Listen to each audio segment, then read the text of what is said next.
जय श्री राधे कृष्णा। दोस्तों, कैसे हैं आप लोग। दोस्तों, आज हम बात करेंगे धनतेरस की। धनतेरस कब मनाई जाती है। तो धनतेरस कार्तिक मास की कृष्ण पक्ष की त्रयोदशी को धनतेरस मनाई जाती है। धनतेरस का बहुत बड़ा महत्व होता है। धनतेरस वाले दिन सभी लोग कुछ ना कुछ खरीदारी जरूर करते हैं, जो कि शुभ मानी जाती है। इसलिए आप लोग भी प्लास्टिक का सामान ना खरीद करके बाकी सारा सामान आप खरीद सकते हैं।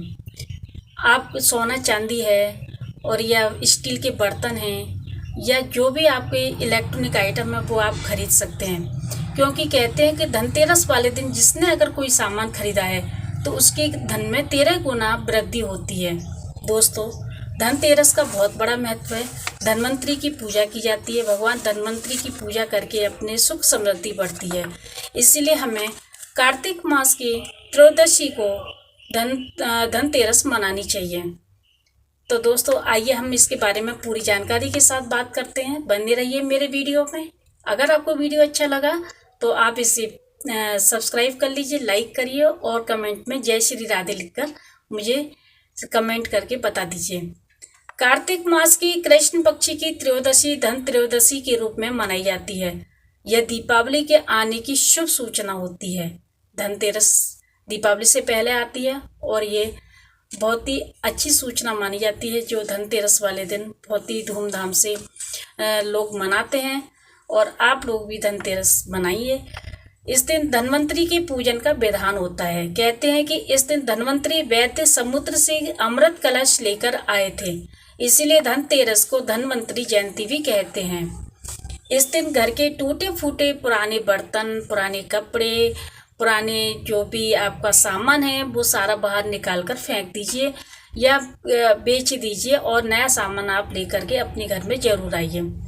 इस दिन चांदी के बर्तन खरीदना अत्यधिक शुभ माना जाता है और इस दिन वैदिक देवता यमराज का भी पूजन किया जाता है। एक दीपक उनके नाम से भी जलाया जाता है। यम के लिए आटे का दीपक बनाकर घर के द्वार पर रखा जाता है।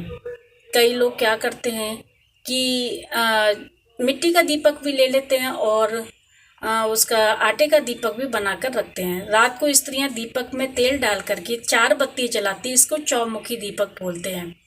तो 4 दीपक वाला जो 4 बत्तियों वाला दीपक होता है वो आप जलाइए, जिसको यम दीपक के नाम से जाना जाता है।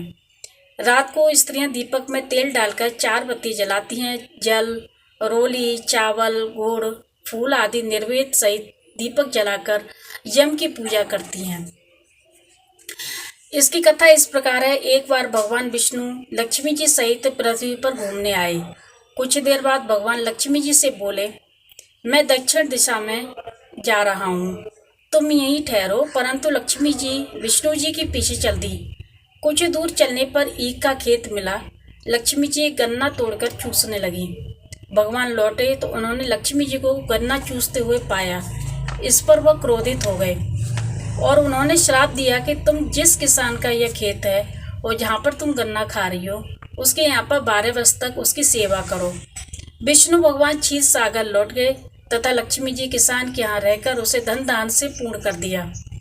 लक्ष्मी जी किसान के यहाँ रहकर उसे धन दान से पूर्ण कर दिया और 12 वर्ष पश्चात लक्ष्मी जी भगवान विष्णु के पास जाने के लिए तैयार हो गए, परंतु किसान ने उन्हें जाने नहीं दिया।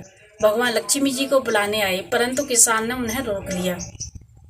तब विष्णु भगवान बोले, तुम परिवार सहित गंगा स्नान करके जाओ और इन कोड़ियों को भी गंगा जल में छोड़ देना, तब तक मैं यहीं रहूँगा। किसान ने ऐसा ही किया। गंगा जी में कोड़ियाँ चलाते ही गोड़ियाँ डालते ही 4 चतुर्भुज निकले और कोड़ियाँ लेकर चलने को उद्यत हुए। ऐसा आश्चर्य देखकर किसान ने गंगा जी से पूछा, ये 4 हाथ किसके हैं।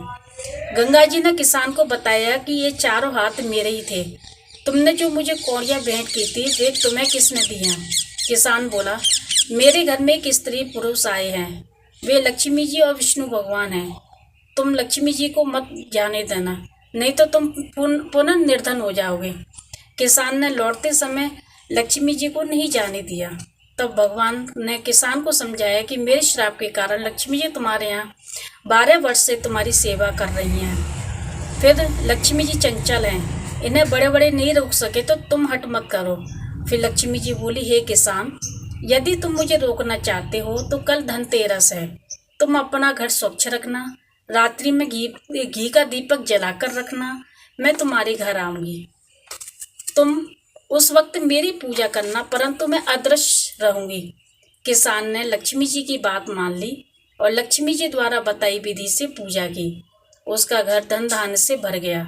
इस प्रकार लोग प्रतिवर्ष लक्ष्मी जी को पूजने लगे तथा अन्य लोग भी उनका पूजन करने लगे। कथा यमराज की भी है, इसीलिए हम यमराज की कथा भी कहते हैं। एक बार यमदूतों ने यमराज को बताया कि महाराज, अकाल मृत्यु से हमारे मन पसीज जाते हैं। यमराज ने द्रवित होकर कहा, क्या किया जाए? विधि विधान की मर्यादा हेतु हमें ऐसा अप्रिय कार्य करना पड़ता है। यमराज ने अकाल मृत्यु से बचने का उपाय बताते हुए कहा, धनतेरस के पूजन और दीपदान को विधि पूर्वक अर्पण करने से अकाल मृत्यु का छुटकारा मिल सकता है।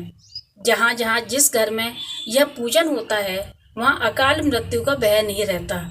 इसी घटना से धनतेरस के दिन धन्वंतरि की पूजन सहित यमराज को दीपदान की प्रथा का प्रचलन हुआ। इसीलिए यम दीपक जरूर जलाया जाता है और धन्वंतरि की पूजा की जाती है।